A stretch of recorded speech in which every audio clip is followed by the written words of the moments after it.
Madame, Monsieur, bonjour et bienvenue dans cette édition de Vue d'ici. Aujourd'hui, nous allons nous intéresser aux créateurs. Aujourd'hui, le réseau se structure. Un site internet dépoussière la filière, les modes de consommation et de commercialisation, c'est A Little Market.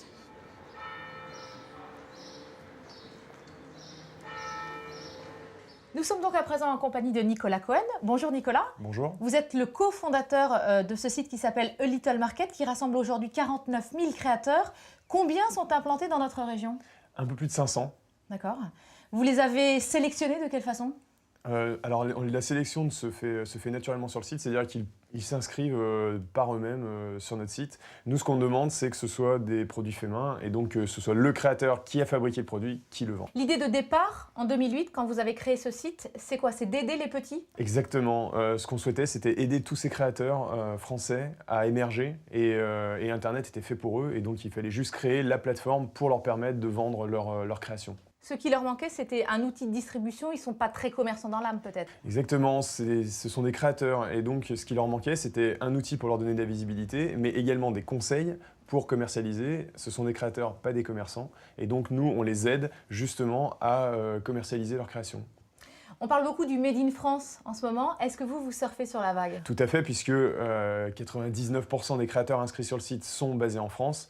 Ce sont des petits créateurs, donc ce sont automatiquement des produits qui sont fabriqués en France à 100%. Donc oui, on valorise le Made in France et le savoir-faire français qui n'est pas mort et qui plaît aux gens. Qu'est-ce que vous y gagnez, vous? Alors nous, on prend une commission sur les ventes uniquement, une commission qui n'est pas très élevée puisqu'elle n'est que de 5% sur les transactions. Et donc il faut beaucoup de volume pour que nous, on puisse vivre. Mais c'est le pari qu'on a fait et c'est le pacte qu'on a avec nos créateurs. Pour que nous, on vive, il faut qu'eux vendent. Nicolas, on est ici dans un atelier qui doit ressembler peu ou prou à l'ensemble des ateliers des créateurs qui sont sur votre site. On va s'intéresser, si vous le voulez bien, au travail de celle qui s'appelle Mina Smoke.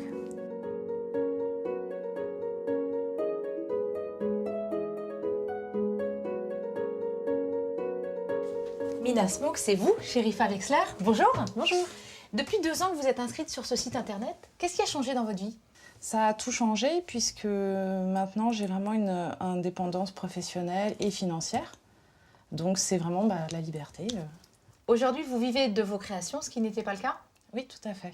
Depuis 1 an en particulier, c'est devenu mon revenu principal. Vous pensez collection, mode, saison aussi aujourd'hui? J'y pense surtout pour tout ce qui est bijouterie, puisque je crée des choses qui vont être portées, donc il faut effectivement essayer de s'assortir un petit peu avec les vêtements, l'esprit du moment, pour être sûr d'avoir un petit peu plus de clientèle. Vous évoquez la clientèle, mais vous n'avez pas de contact physique avec eux. Est-ce que ça vous manque?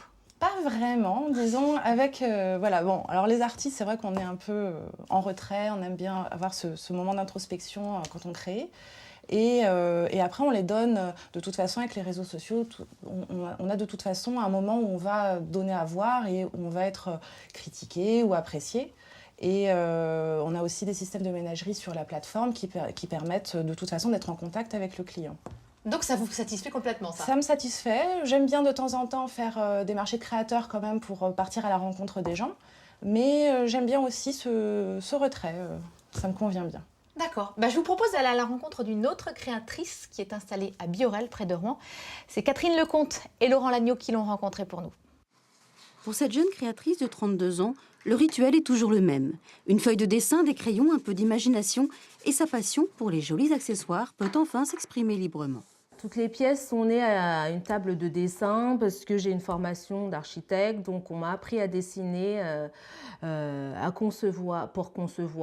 Après, je commence à dégrosser, à zoomer, et puis qui va se finir par un plan avec des mesures avec quoi je réalise les prototypes.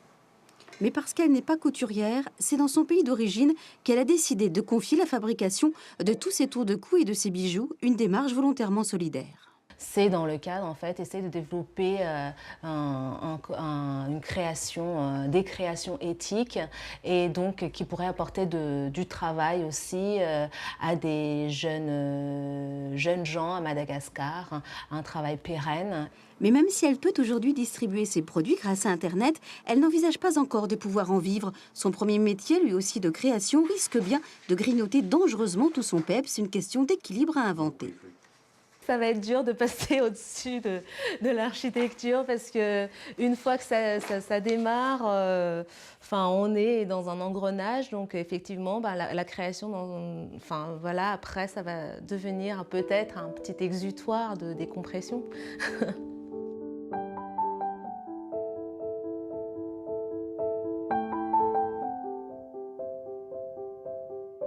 Toujours à Rouen, mais cette fois changement de lieu. Je m'apprête à retrouver ma seconde invitée dans une boutique. Bonjour Mathilde Milot. Bonjour. Vous êtes vous-même plasticienne et vous avez dans l'idée de structurer le réseau des créateurs normands. Pour quelle raison ? Alors l'idée est venue car je suis aussi directrice de l'association Cité Môme et depuis 1 an et demi nous avons un espace créateur, ce qui m'a permis de découvrir un peu plus justement le monde de la création à Rouen. Il y a beaucoup de créateurs à Rouen ? Alors ils sont très nombreux. Rouen, je pense, est une ville avec un très fort potentiel justement au niveau de création. Beaucoup de jeunes justement qui ont envie de se mettre à leur compte et envie de faire découvrir leur univers. Votre idée, c'est donc de faire un parcours dans la ville. Expliquez-nous ça un petit peu. Alors l'objectif, c'était de mêler le côté richesse des créateurs, mais aussi richesse de notre patrimoine, car Rouen est quand même une ville d'art et d'histoire.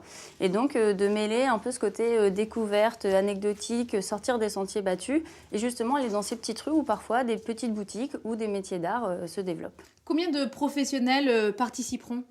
Alors là, pour l'instant, le projet est presque abouti, mais l'idée, c'est de faire des parcours avec entre 15 et 20 adresses qui mêlent aussi bien des lieux de patrimoine comme des musées, comme le musée des Beaux-Arts, et puis des créateurs. Il y aura un parcours enfant, un parcours adulte, pardon. Voilà, pour commencer, on s'est dit qu'on allait aller sur l'hypercentre, le cœur de Rouen, et donc il y aura un espace plus enfant avec un petit parcours plus de boutiques, livres et autres, et puis un parcours adulte avec les créateurs. Dans combien de temps tout cela émergera-t-il ? Dans 1 mois.